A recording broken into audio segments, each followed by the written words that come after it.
Hello there guys, in this video I will show you how to send disappearing message in Messenger.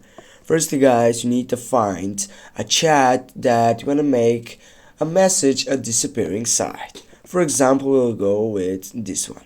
Now what we need to do is just simply go and type on the right upper side by clicking on the info section, then scroll down, and as you can see on more actions selections you have a selection or the fourth selection that says go to secret conversation. Click on it.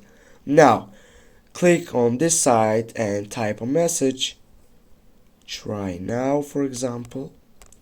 Then as you can see on my left side I have an option by typing on it for choosing or how many minutes or seconds or hours or maybe days I want to get at for disappearing this message.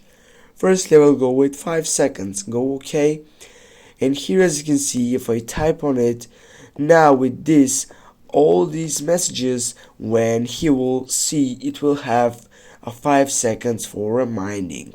Now guys, with this you know how to send disappearing message in Messenger. Thanks guys for watching. Don't forget to hit that like and share the video. See you soon.